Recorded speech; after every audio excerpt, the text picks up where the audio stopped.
So endochondral ossification begins with the formation of a mold made of hyaline cartilage, along which ossification occurs and bone forms. These cartilaginous molds take the shape that the bone will have once the process of ossification is complete. In this histology slide of a fetal elbow joint just here, we can see endochondral ossification in action. So first of all, you can see a large portion of hyaline cartilage occupying much of the image. And during intrauterine life, the first part of such bones to form is the bone diaphysis, which forms as a cartilaginous mold or model. The cartilaginous mold undergoes hypertrophy and mineralization. And once this is done, osteoblasts migrate into this area and lay down osteoid around the calcifying cartilage. Meanwhile, the cartilaginous mold grows longitudinally so that in longitudinal bones we get to see cartilage cells being organized in columns on either end of each longitudinal bone. These regions on either end of the longitudinal bones are known as epiphyses, and another ossification center forms in these regions until puberty. Between the epiphyseal ossification center and the diaphysis is a cartilaginous region,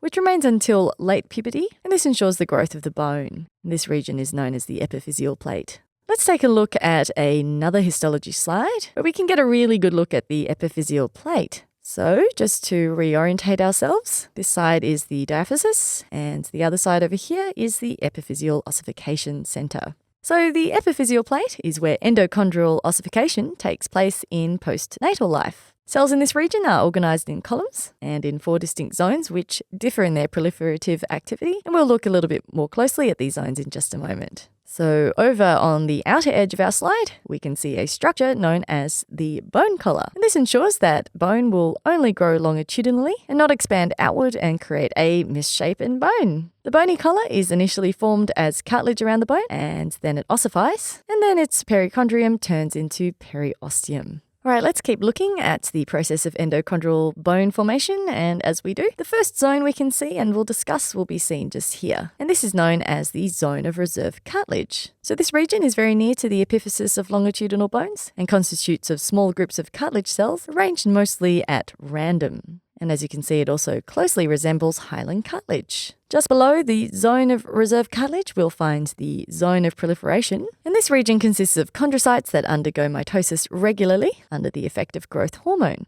Therefore, we generally expect this zone to be most mitotically active in childhood and in early puberty. And as we can see in our slide, daughter cells in this zone are arranged in a column-like fashion, like a column of coins, and are arranged in parallel to the longitudinal axis of the developing bone. Our next zone here is known as the zone of maturation and hypertrophy. And this is where chondrocytes stop dividing and begin to grow in size by collecting lipids, glycogen, and alkaline phosphatase intracellularly. Right under the zone of maturation and hypertrophy lies the zone of calcified cartilage. And this is a zone where the overgrown chondrocytes begin to die, oh what a tragedy, leaving behind cavities filled with their waste products which then calcify. Mesenchymal cells from the adjacent bone marrow also invade this area and start differentiating into osteoblasts. The osteoblasts turn the zone of calcified cartilage into a primary ossification center, and as we can see, this zone is rich in blood vessels. This is again where the osteoblasts lay down osteoid, which in this case builds around the preformed structures of calcified cartilage.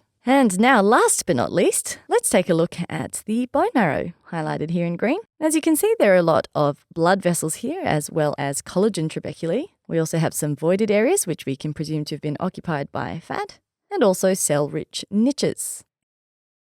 If you found this quick anatomy or physiology video helpful, you'll enjoy our video tutorials even more. Click on the button and you'll see what I mean.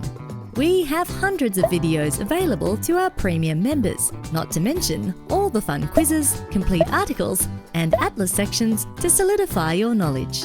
Click on the button in the middle to watch the full-length video and master anatomy and physiology.